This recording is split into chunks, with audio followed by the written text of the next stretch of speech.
Baseball season is officially over and the offseason is here. Noah Hiles joins us to talk free agency, trades, and potential hires for the Pirates going into 2025. You're listening to the Bucko Banter podcast, brought to you by the Just Baseball Media Network. Cue the music. Rockin' 101, she compliment my taste. Whiskey in my lemonade, cause I like the way it tastes. Best seats at the Pirates game, they let me run the base. Yeah, my time is like my money, cause I can't afford to waste. Wifey is a lawyer, take my date to my dates. Order steak by the plate, sending case after case. Run my race at my pace, clear the grass of the snake.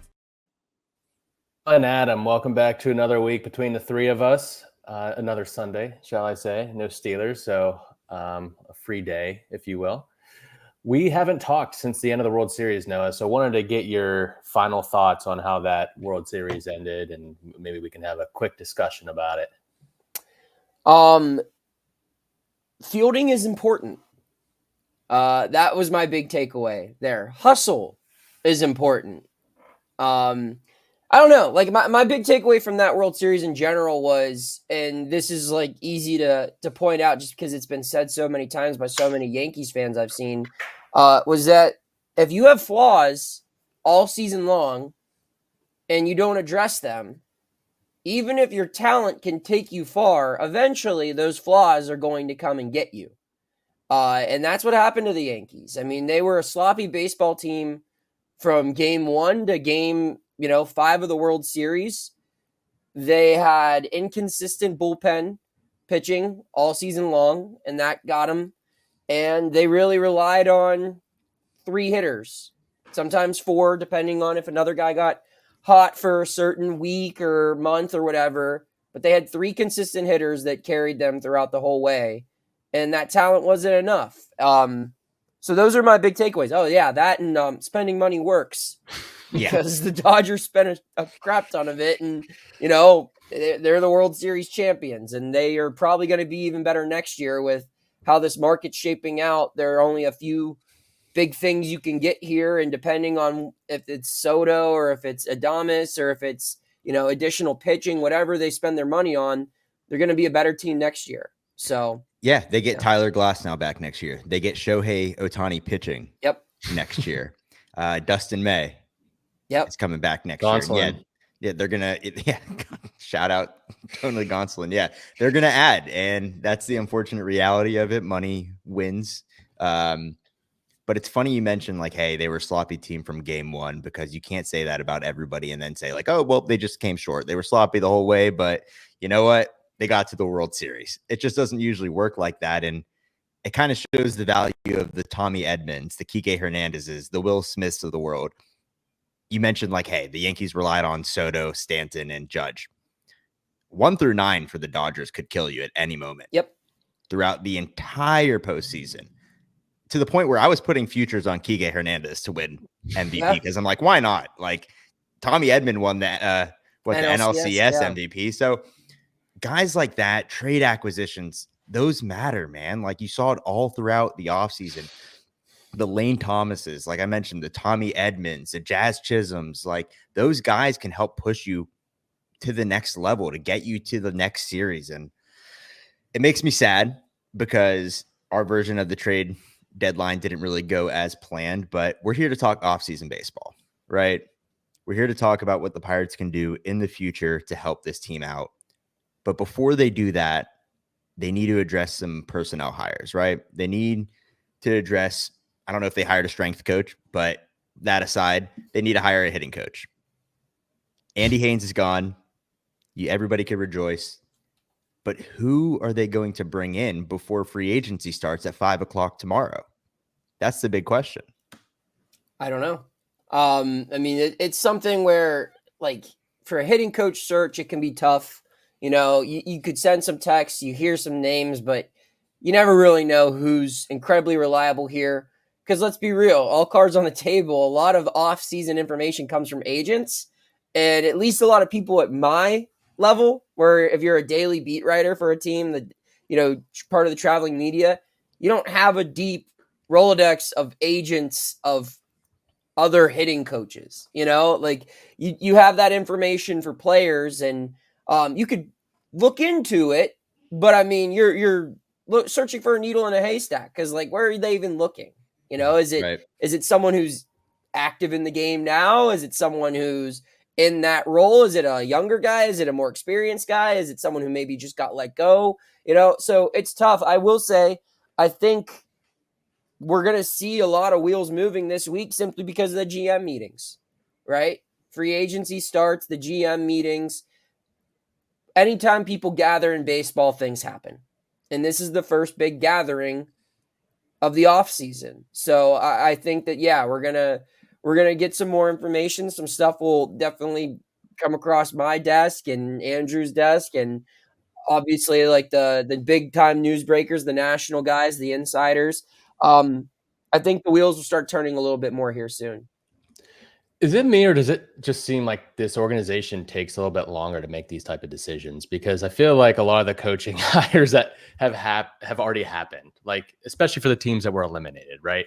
I know there are some guys that are going to get interviewed from the Dodgers, like Clayton McCullough, the first base coach, or maybe a coach or two from the Yankees. I'm not sure, but you have to wait until their season's done to talk to them or get permission.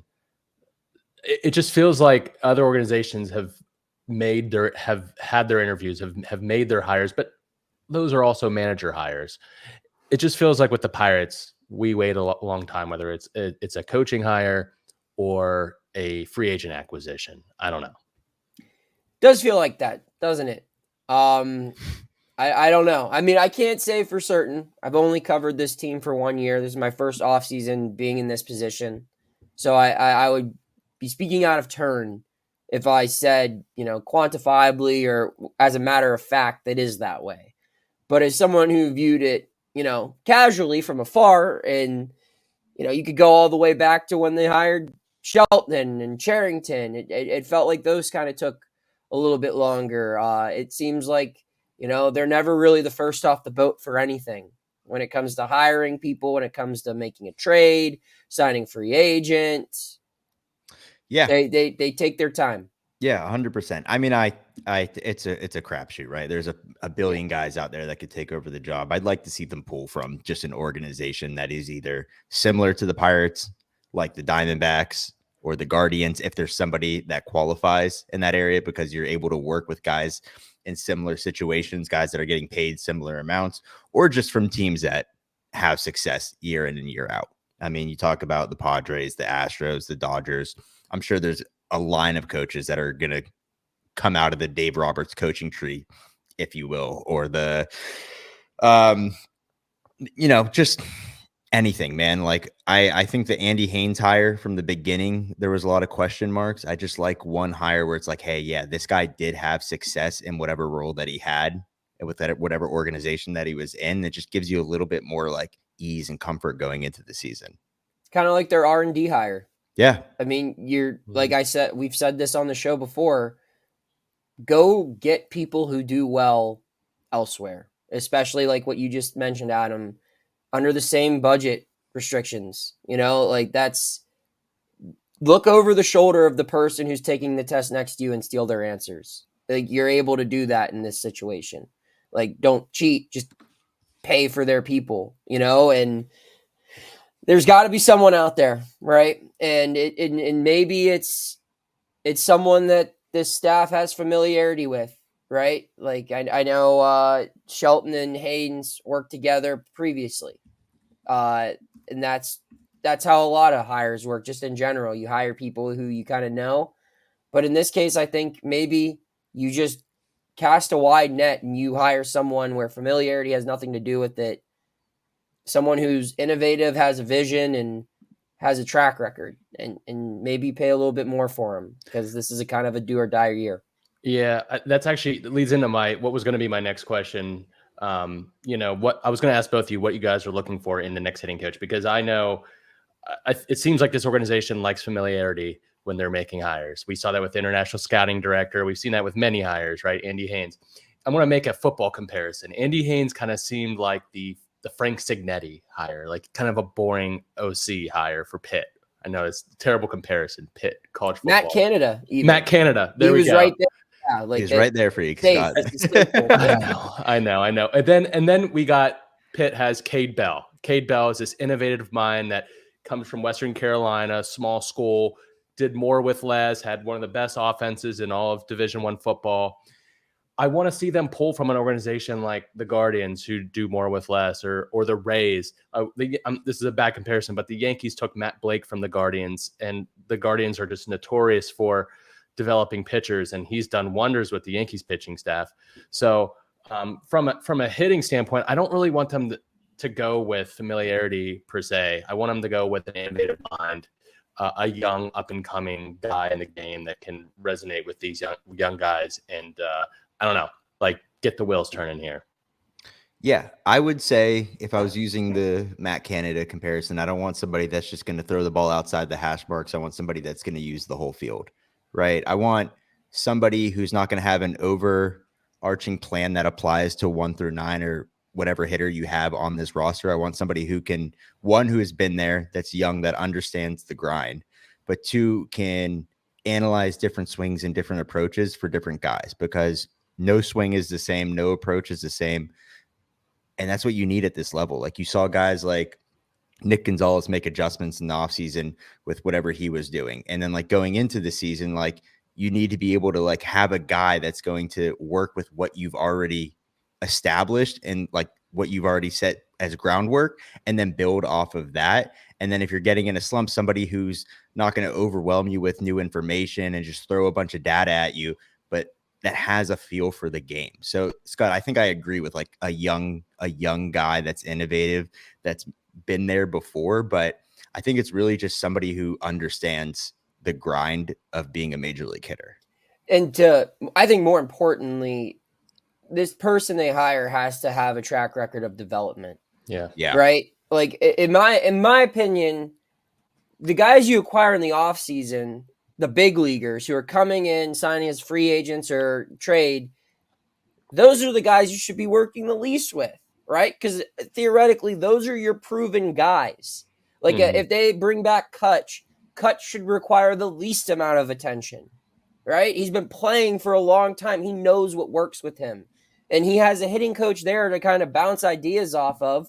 But it's like, hey, look, if you've had success in the big leagues, Brian Reynolds, if you've had success in the big leagues, Kutch, if you've had O'Neill, if you figured some stuff out, then, like, do your thing. I don't want to have to bother you. And obviously you don't completely ignore them, and you're constantly trying to put together a game plan and honing that craft. But your hire should be focused on getting the most out of Jack Sawinski, getting the most out of Henry Davis. Those are the guys that you need, because you've got to find power somewhere, and they're not going to pay for it. So you have to develop it. And the biggest failure for Haynes was not developing the power hitters within this organization. And so they've got to find another way to do that. And that comes from a different person. So maybe that person's not even working in Major League Baseball. Maybe he's in the minor leagues. Maybe he's not in a hitting coach role. Maybe he's working at Driveline, and he's not even in coaching or something like that. But you've got to find someone who can connect with this young generation of hitters and aligns with, how, not aligns, but maybe someone who can communicate their message. Because I think Haynes had decent hitting ideals, but there was clearly a disconnect with the message to the student, right? You can have a good hitting mind, but if you can't relay that information, if you can't connect with the people you're teaching, then you're not a good coach. You're not a good teacher. Yeah. So you've got to find someone who can communicate, build trust, and ultimately, get that message across and see it come to fruition. Yeah. I mean, you talk about guys like Sawinski, Henry Davis, and those are guys that who knows if they're going to actually contribute, right? Who knows if they're going to take that next step? But look at the guys that are on the roster that you expect to contribute.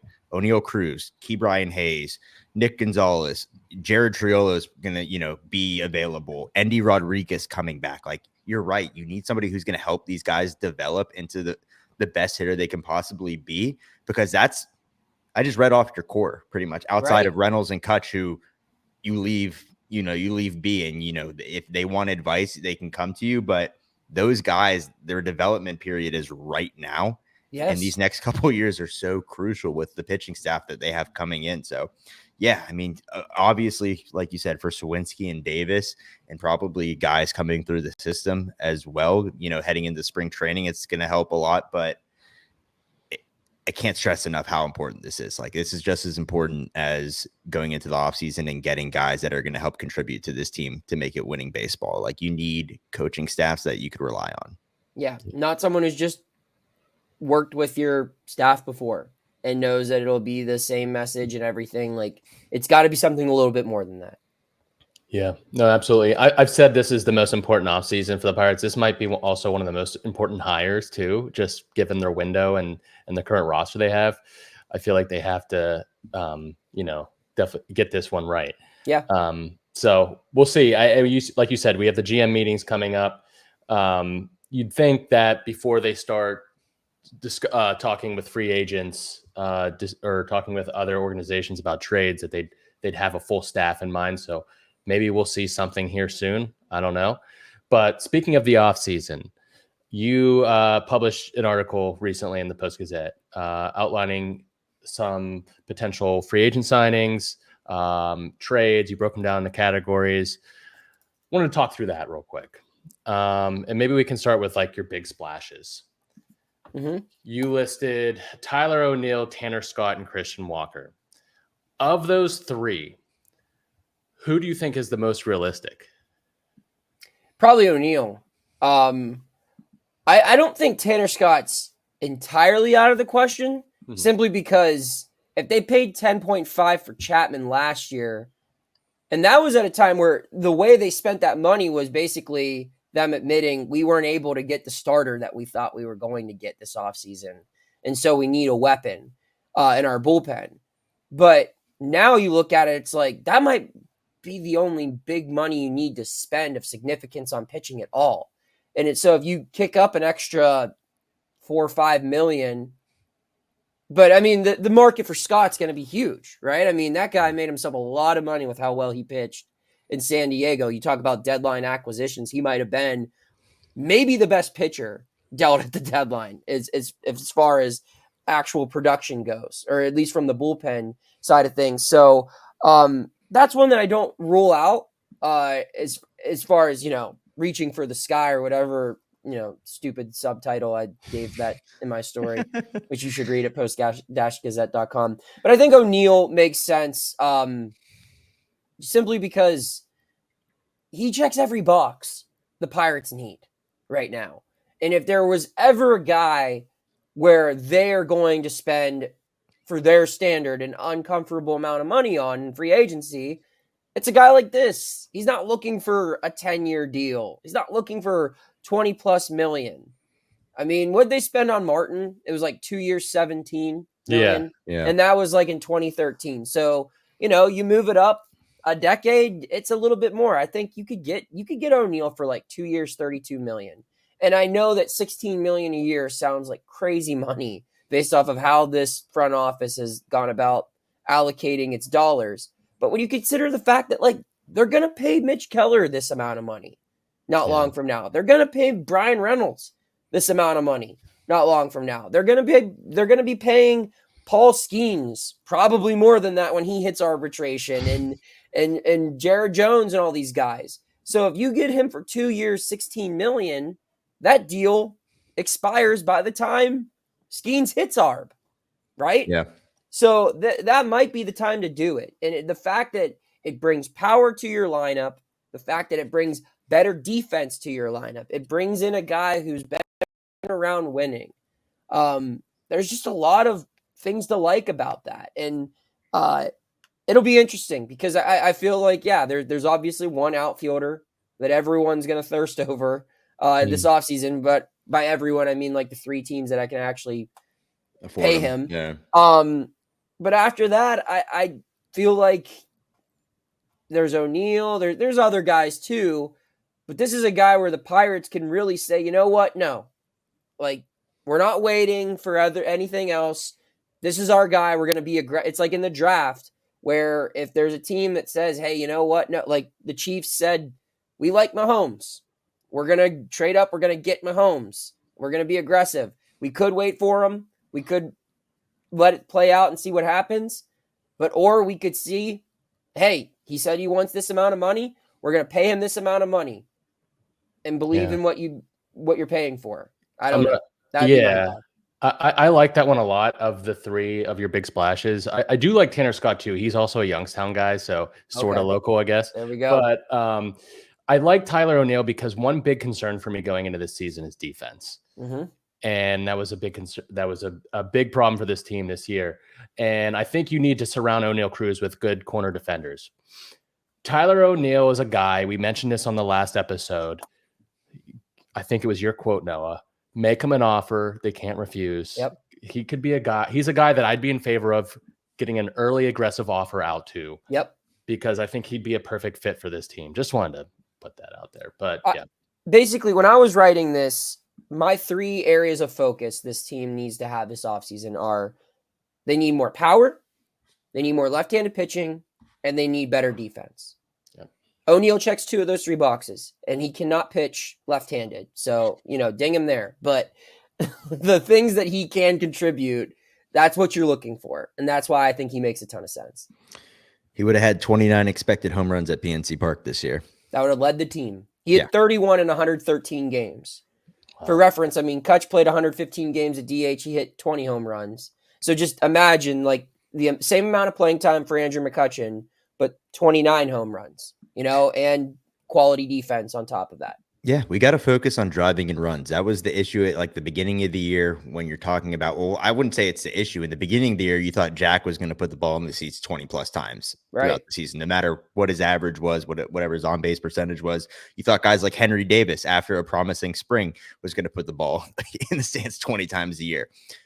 You thought maybe Key Bryan could do, 15 times. Right. And then you had none of that. So the focus needs to be on driving and runs, putting the ball out of the park, lifting it up, sack flies, whatever you need to drive and runs. You just don't have it right now. And it's a perfect fit. I mean, I like Tanner Scott too. Maybe he doesn't touch the Pirates with a 10-foot pole because he came from Miami and he's just sick and tired of that type of deal.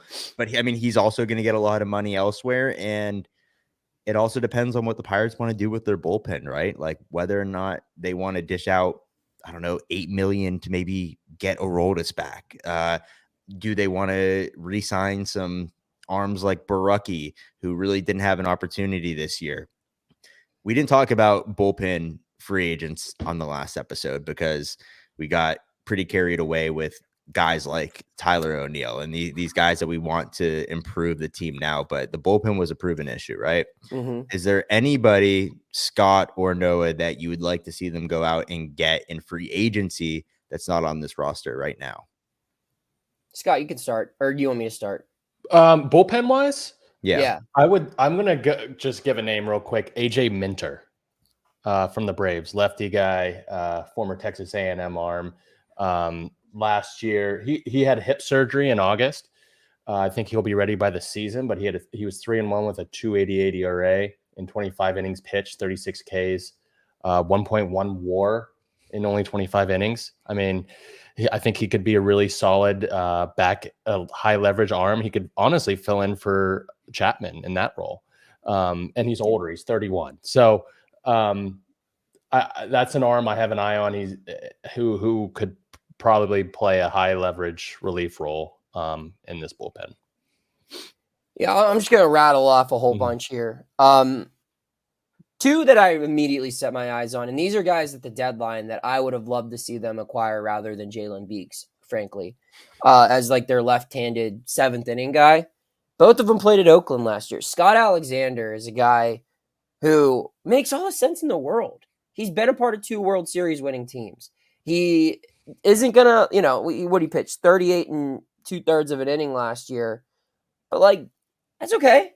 You don't need necessarily a Chapman, and like that's gonna cost you Ryan Baraki money, right? And that's what this bullpen was missing for all intents and purposes. It didn't have Baraki, which was going to be a huge part of it. And then they went out and got Beeks, and he was not effective. They had one left-handed arm really in that pen, and and that guy was a leverage arm. So it wasn't really like a lefty on lefty guy. It was, we're pitching him with the heart of the order coming up in the bottom of the 8th. So I look at him. I look at TJ McFarland is another very reasonable guy to go get. Ryan Yarborough. That's a name I had. Yeah. Could be someone. Tim Hill, I looked at, who pitched for the Yankees this October, who was great. AJ Minter, you threw out there. Tanner Scott, we talked about. Caleb Ferguson is a guy I think you could take a flyer on. And then there are some other guys who are a little bit more experienced. Maybe they haven't shown a ton.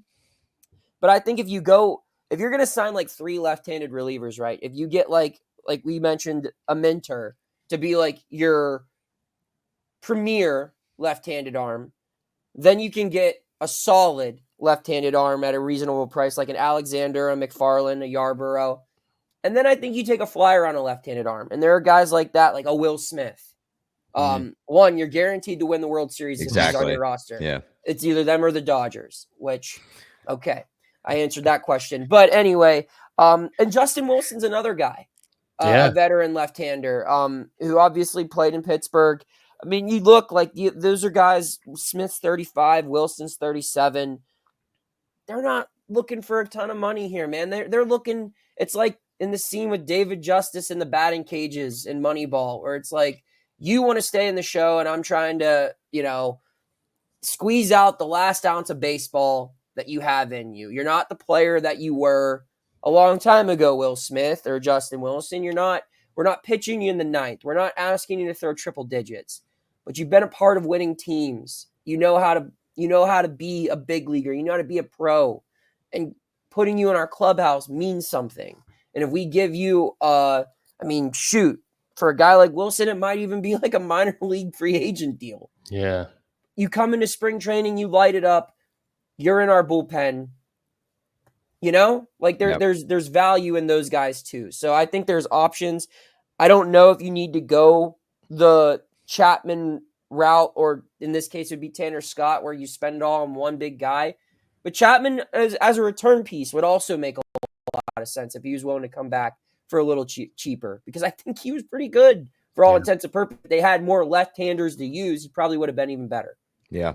I had Andrew Chafin on my list just because I like him. One, the aura is incredible, but he has a club right here. Yeah. I would love to see him chug an icy light. He would be perfect, but he has a club option that would get him $6.5 million. So who knows with there. And the Rangers are trying to offload a ton, which I think we're going to get into. But yeah, I had guys like Tim Hill.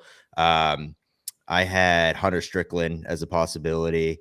But really with this bullpen stuff, man, it could be a crapshoot. Like some of these guys that you're going to bring in at the beginning of the year aren't going to be there 2 months. You see the rotating door with the bullpen arms. You could establish your guys, but I'll leave it on this. And I think I already know the answer with both of you, but I just want to get the opinion so maybe the listeners can hear it. Arbitration for Bednar is around 6.6. Mm-hmm. What's your opinion on Bednar coming back with that type of money? Scott, you can start. I mean, listen, I think Bednar, it's not a secret, he had a rough year. But he also didn't get the proper ramp up, and I think like he was just handled poorly. I think bringing him back on at 6.6 is worth it next year, personally. I'm not going to take credit for this idea because I believe it was McHenry who floated it out. But maybe you, instead of Arb, what has he got? He's in year 2 of Arb. Is that right? Yes. Maybe you buy out that last year Arb. You sign him to a 2-year, $10 million deal, and just say, we believe in you. You're our guy. And that way, also that makes him a trade piece.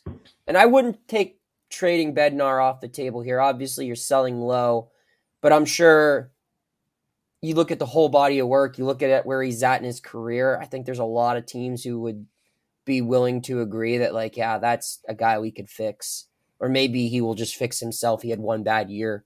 If he could stay healthy, he could be the guy that he was for pretty much his entire time here in Pittsburgh, excluding 2024. But if you get down to brass tacks and an extension's not on the table and you don't feel comfortable trading him, because if you do trade him, then you've got a lot of work to do on your bullpen.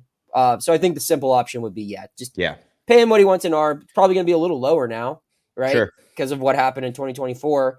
But yeah, I think the guy's earned the opportunity to come back here and right his wrongs. 100%. Yeah, no, I echo both of what you said. Let's get into some trade candidates. You had some interesting ones here, Noah. Some that I really like, and I added a couple myself, but I want to talk Adolis Garcia. Yep. I'm glad you did. I'm glad you're bringing him up. Yeah. Off of kind of, we're talking a key piece of this Rangers World Series team to an off year. And then they had a ton of money tied up in old arms that they need to get rid of. And who better to kind of float out there than Adolis Garcia? Hey, listen, we're already used to bad defense in right field. Yeah. We don't, that's not a deal breaker for me. He's not the greatest out there. PNC Park's not the hardest right field to manage, but that's a power bat that you could put in the middle of the lineup. And also maybe you could get him for a little bit less than maybe what you would have gotten him 2 years ago. Yeah, that's a great name. Yeah. Right. Like I don't think a lot of people were bringing that up until I saw it on your list. And the Rangers are definitely going to be a team that's going to be active in the trade market, and the Pirates need to explore something of that magnitude. Yeah, I mean he's only 9.25 mil. Yeah, 9.25. Like that's well within reason for a guy who's had 120 homers in the last 4 years. And like we talked about with Bednar, I mean they'd be selling him at his lowest value. Yeah. He went from look at like his field run value. It's insane the flip it had from 23 to 24. Like he went from being like he was a Gold Glover, wasn't he? He was a Gold Glove winning. Yeah. Or I don't know if he won a Gold Glove in 23. It might have been the year prior. Okay. But yeah, he was a Gold Glove caliber defender, and he was for years. So like he was well in the negatives and pretty much any defensive metric you look at. So that fell off, and then obviously at the plate he didn't have that great of a year. I don't know if he had a 100 OPS plus. I think it was like close to that. The batting average dipped a little lower. I only think he had 25 home runs. No, I don't know. I think that might be a guy that they're willing to part ways with, and you might not have to pay a ton to get him. They might just be happy to get his money off the books, maybe even eat a little bit of it. Who knows? I see a lot to like there, and that's one where, and maybe this is just the dumb baseball fan that's still partially in my brain here that I've been trying to, burn away by reading fan graphs every day. But like your lineup looks a lot better if Adolis Garcia's hitting cleanup. This team, there's just so much more to like. That is the most legitimate home run hitter that this team has had. And how long? Right? Yeah. That's a big difference maker. And maybe he's not a right fielder. Maybe he's a DH. Yeah, he had a negative 11 run value. Yeah, it was bad. It was very bad. I think PNC Park's right field might be kind to him. Am I overthinking that? I mean, he was a former Gold Glove candidate, like caliber right fielder. Did he really take that much of a step back, or was he injured last year? Like, was there something going on that we don't know? Right. I don't know. Or it had to be, man. Who cares? Yeah, that too. Who cares? Just go get him because he hits home runs. I don't know. Yeah, I mean, and I just opened the show talking about how like defense actually kind of does matter a little bit, but like, that also can be accounted for. Like maybe move IKF to right field in the 8th inning. Yeah, sure. Right? Yeah. Like there's easy ways to account for that. Like get a guy who's going to put you ahead early in the game, so you don't have to play him in the outfield later on. Yeah, I think this is a perfect opportunity for the Pirates to buy low on a big-time bat. Big time. Because he's got 2 years of control. And I know the Rangers, there's been articles about them wanting to cut payroll this year. They want to revamp their old pitching staff. I mean, I think overall their roster is kind of older to begin with. So, like, this is kind of a perfect match for them and perfect opportunity. And I would be all for this trade. Yeah, I really don't think it would cost much to get rid of him at all. I think someone, you package a couple of arms who are pitching in Bradenton this past year or Greensboro, they just need to replenish that system, man. Yeah, I have some underwhelming ones if you guys want to hear it.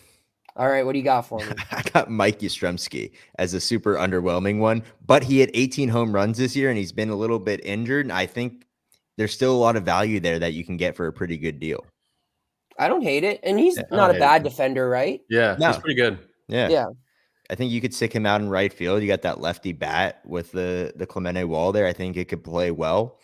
He makes solid contact. So I think that's something, if he could stay healthy, it's an option that could be available. Some Can I other throw one. out? Yeah, go. I was Go gonna ahead. say, can I throw out some ones that didn't make the story? Yeah, let's hear it. I like Nathaniel Lowe, also from. I think I brought him up last week or the last time we talked. Yeah, he's someone that I think I'm a big Nathaniel Lowe fan. Chas McCormick from Houston. Yeah. I think they're going to be shuffling around some money. He's got 2 years of ARB. He's a good defender too. One thing that we haven't talked about a lot. I mean, it's easy to get lost in the shuffle because I just feel like our brain hasn't really computed the O'Neal move as far as they don't really have a future at shortstop. Where like there's Pirates fans, Pirate media have always been looking at like, all right, well, how do they add power? How do they add something at first base, corner outfield? Those have always been a need for this team. But like shortstop long term is now kind of a big need here. Mm-hmm. What about JP Crawford? Ooh, I like him as like a clubhouse guy too. Right? Now the only problem is like that's an interesting trade partner because you're basically trading with a guy, the Pirates of the American League. Yeah, you know, like it's the exact same problem there. Yeah, they have the exact same problem, but like maybe they look at a guy like Henry Davis as like someone that they believe, or DH? I don't know, DH, outfielder, probably not an outfielder, but or like a Sawinski or something like that, where you're not. I mean, they don't have a lot of minor league bats to trade, and you're probably not in a position to trade away any of them anyway. Like simply trading away McAdoo felt a little, aggressive this last deadline. But if they're in a place where they might be spending a little bit more money than the Pirates this offseason, and if they're someone like maybe they want to get Kim, right? Like if that's a team that they can view Kim as an upgrade over Crawford. I mean, that's a guy who's under club control till 2027. Yeah. Clubhouse guy. Good defender.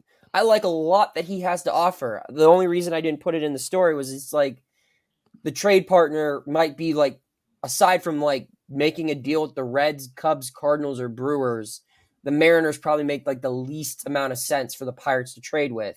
But you never know. Like you never know what a team's looking to do. You never know how a team feels about a guy. Maybe he's just not gelling with their coaching staff or something along those lines too. Like there's a lot that goes on that not anybody knows about. So that's a name I wanted to throw out there.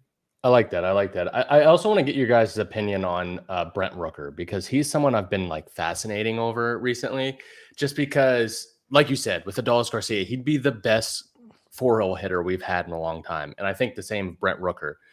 He would be a really good option if they decided not to bring Kutch back, and he could be our full-time DH. But he's got 3 years worth of control. Yeah. And is he worth, in your guys' opinion, one of our top pitching prospects? That's a guy where I was like playing it over in my head. I think I texted you guys about it, like that's someone that's probably going to cost you Luis Ortiz and maybe someone else in your system. And I mean, it's like he's done it back-to-back years, right? It's not like this was a 1-year thing. I think he hit 30 homers last year too. Yep. And it's at a very premium price. Like for what they would pay him in ARB and everything, like they're not going to go get that production on the open market.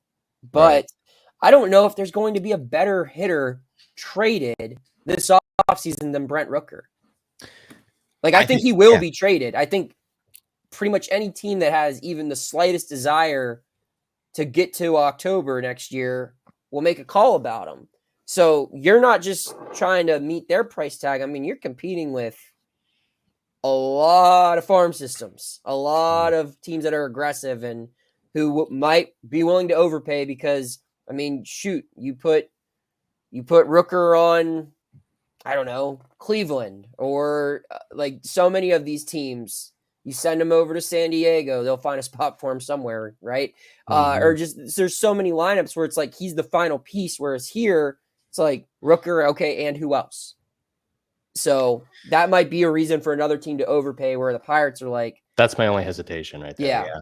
Yeah, I mean, outside of Bubba, my short answer would be yes. I think if you can make it work outside of Bubba Chandler, then yes. But it's like outside of your top pitching prospects in Harrington, Barco, Ashcraft, Burrows.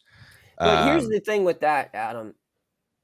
You look at like these pitching prospects, like there's internal value with guys like Ashcraft and Burrows, but like what's their trade value because of their injuries?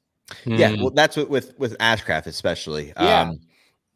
Burrow's coming back a little bit is promising, but where I was getting at is like outside of those types of guys, like who else do you have to offer up that's attractive on the other side of the ball outside of Termarr Johnson? Like, and that's like the one guy. It's like you already got rid of arguably your most successful hitting prospect last year. Yep. And he probably wasn't your top, but I mean, he was your most successful. It's like now you're left with one guy and then a bunch of guys in high A that could be a bunch of what ifs or projects. So it's like, even if we were to try and like go all in for him, I don't know if like somebody's going to buy it compared to another farm system. I think we saw that happen at the deadline, didn't we? Yeah. Like with Jazz. Like I think that there were a lot of guys that the Pirates were in on. But if the asking price came down to they said, no, we don't need just young pitching. We need young hitting too. You know, that's probably why some deals didn't get done. That's probably why some deals got done with other teams and not the Pirates. Yeah. And that's why I think it also goes into some of the trades they need to make this offseason are to kind of do what they did at the deadline. You might need some more Nick Yorks, but maybe at the AA level. Like you look, they might have to offload some money here just to pay for other things that will make them win now. And you look at guys like Brian Hayes, you look at guys like IKF, right? IKF's got 1 year team control. He's getting $7.5 million. What if you traded him and signed Ahmed Rosario for like $5 million less? It's basically the same player. Yep. And now you have $5 million more to spend in free agency. You look at Brian Hayes. At full health, Brian Hayes is a 5-WAR player, but is he ever going to be at full health again? And if not, how much is separating him from Jared Triolo? Especially if a new hitting coach can just get Jared Triolo to like, if a new hitting coach can get like Jared Triolo like a 100 WRC plus, like there's no need to keep Brian. You could clear that money up and trade him for whatever prospect you can get, and now you have A, internal options to develop on your own, but B, you have guys to flip in future deals. Yeah. Right? And that helps your team. Absolutely. Yeah, Scott, any other names on here that you want to talk about? Yeah, I really like the solid addition trade candidates that you put out there. Yeah. Yandy Diaz, Ryan Mountcastle, Dalton Varsho. These are three guys that I think we talked about last time we were recording. I'm a big fan of Mountcastle due to the years of control, the price that it would probably take to get him. Yandy Diaz too is he provides defense and also bat the ball skills that this team doesn't really possess. And then Dalton Varsho, the only thing that scares me about him is the high K rate, the low average, which we already have on this team. But he would probably be our best outfield defender easily. Easily. And he does have, and he has 20 home run power. So like if he's going to hit 220, but put the ball over the fence 25 times, I'm willing to put up with that. I like all three of these guys. Is there any of the, like, to both of you, are there any of these guys that you prefer over one or the other? Yeah, Ryan Mountcastle. That's my guy. I think if you're going to go for like a first baseman, if that's like your plan, like, hey, we're going to stop this revolving door, then I think that could be a guy. I mean, he's going to be a unrestricted free agent in 2027, but let's look at this. In 2022, he had 22 home runs, 23, 18. This year, 13, 271, 308 on base percentage, 425, 733 OPS. I just think there's a lot of potential there. I think there's a lot of room for growth where you've already seen in this league that he's going to be, like, if he stays healthy, a 20 plus home run guy. And and the numbers crushes lefties. Yeah, too. he crushes lefties. His bat speed is in the 90th percentile. He finds a sweet spot. He hits the ball hard even when he's not putting it out of the park. I think that just gives you like a little bit of comfort at first base if we're going to just be like, hey, we're going to throw out the what ifs with Brian Reynolds moving over there. We're going to throw out the 1-year deals coming in with the Rowdy Telezes and the Yoshi Tsugios of the world. Like, that's the most attractive one for me. But like, these other names are also good. Like Yandy Diaz is a great bat to ball guy. I like Dalton Varsho a lot.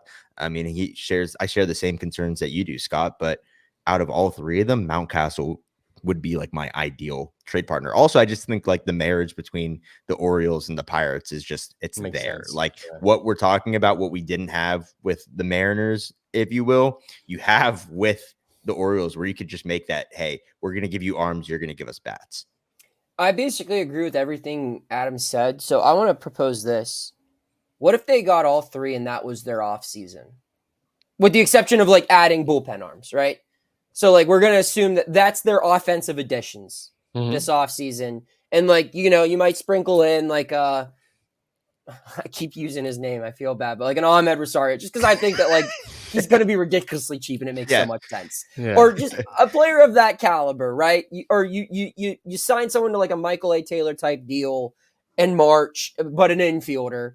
But that's it. You don't bring Kutch back. So the money that you would have spent on Kutch essentially covers your Mountcastle cost. And then you're taking on $10 million for Yandy and what, maybe like $6 million for Varsho. So that's $16 million right there. And then you spend the rest on pitching and defense. I'd be really happy with that offseason. Yeah, I'd be satisfied. That's fine. I mean, it's not the sexiest offseason, right? No. But you get a lot better on base. You get a lot better on defense. And it's just consistent. It's proven. Like, these guys, their floor of all three of those guys, there's only one of those three that I wouldn't be like genuinely shocked if they pulled like a Michael A. Taylor and completely fell off. If that happened to Varsho, I wouldn't be shocked. I would be like, you know, that's unfortunate, but like that could happen with him. But with the other two, I don't see that happening. Will they have career years here? Probably not. But like they're going to be 2 WAR players. You're getting 4 WAR right there minimum, I think, by making those 3 moves. Yeah, we've said it on this show, and if you listen to The Point last week, Destin said it, like, you don't need a bunch of superstars. You need 2 WAR guys to put together a successful baseball team, and that's essentially what you're doing here. And, I mean, you might not have a career year, or you might have a breakthrough year. Like, that's the gamble that you take, but yes, like, if that was the offseason, like, I think that would be the best offseason, like, one of the best off seasons in my lifetime. That's not saying much, but like you're adding pieces to the puzzle that at least show people you're trying to address specific issues. And these pieces allow, you know, O'Neill to be a power hitter. Like, you know what? You didn't go out and get a true power hitter. One, I mean, you got 2 guys, maybe 3 who are going to hit 20 home runs. And you did it at the expense of losing 1 guy who hit 20 home runs. So that's one good thing, but yeah, like it's lineup protection for O'Neill to really be more aggressive at the plate. And another thing too is like, dude, like you just need, how many more games would this team have won if they just had like 2 or 3 more 100 WRC pluses, OPS pluses, right? A concerning amount. Like they would have been playing relevant baseball in September. I can tell you that. Like we mentioned in the beginning of the show, when you factor in all the home runs that they probably thought they were going to have with Davis, Sawinski, and Hayes that didn't come, that's like 40 home runs at least between those 3 that just never arrived, right? So if you're the Pirates, you might just be looking at it and saying, look, we trust and obviously the bullpen hasn't always been a resounding success here under this regime. Although, like, for the most part, I don't think they were trying to have a resounding success with their bullpen. You can find guys. You're 2-3 guys away from that bullpen and continued development also from having a good unit. I think that unit can be pretty good with less than $10 million of investment. It's really just spending your money to find guys who aren't going to be abysmal. And if they can come in and be league average and just simply move runners over, hit them in with a sac fly, and not go 0 for 4 with 4 strikeouts, 2 to 3 times a week, your team is exponentially better. And I think that those 3 guys check that box. Absolutely. By the way, also probably 15 to 20 from Rowdy as well that we were probably missing out. Right. Exactly. Real quick, I wanted to throw 2 more names out that I didn't, because I've got to put these somewhere. Right. I've worked on this for, you guys have seen how long I've been working on this behind the scenes. One more bullpen guy, Pete Fairbanks. Oh, yeah. I like Fairbanks. If you're going to get rid of Bednar, I think that's a move you absolutely make. He would be an electric interview for you after the games. I'm all for that. And then another guy who I think will be on the trade market simply because I think his team's going to upgrade at his spot, Tommy Edman.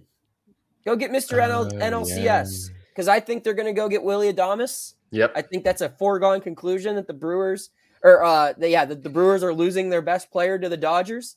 And Edman, I mean, what is it? He's at $9.5 million, and he's it's just 1 year control.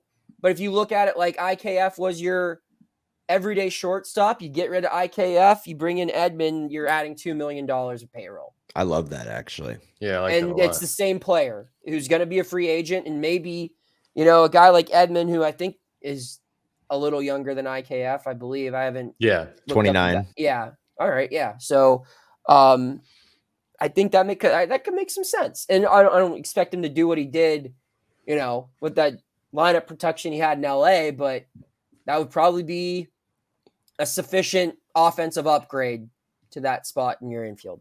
Yeah. And I mean, if things work out for the Pirates, you'd want him hitting probably like 6 through 9. 6 or anyway, maybe even lead off. Like who? Yeah. That's a big question that when I was filling all this out, and that's why Yandy is just such an attractive piece to me, is because I don't know who this team's leadoff hitter is.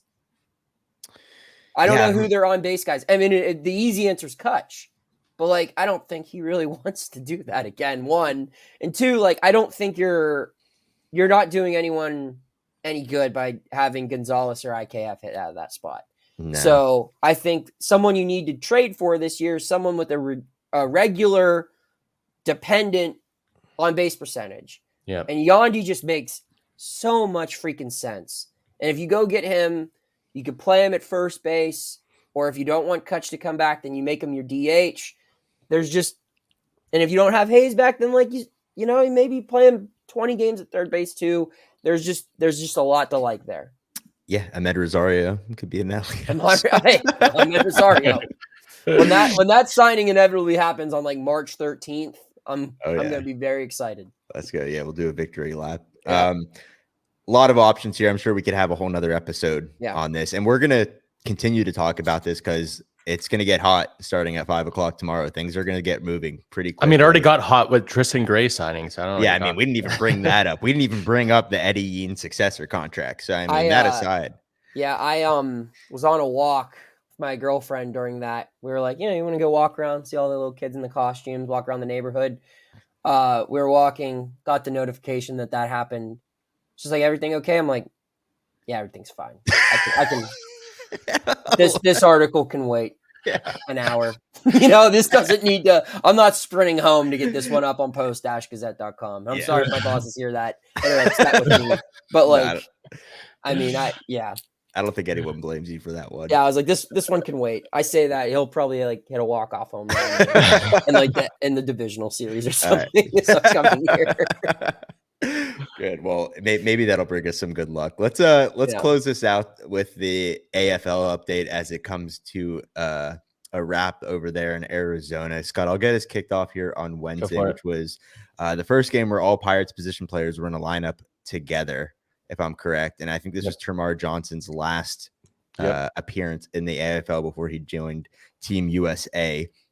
Termarr 0 for 3, 2 runs, drew 3 walks, a K, stolen base, finished with a 250 average. I think he had a pretty decent fall, all things considered. Sammy Sinai 2 for 4, 1 run, 3 RBIs with a walk, a strikeout, and an error in right field. He's got 404 average right now over there. That's another name to look out for. Giovanni Planchard 1 for 2, 1 run, 3 walks. He's hitting 364. Curvin Pichardo 0 for 4, 1 run, 1 walk, 2 Ks. His average is at 229. And Brandon Bidwa 1 2/3, 1 hit, no earned, 1 walk, 4 Ks, and he is sporting an ERA of 11.12.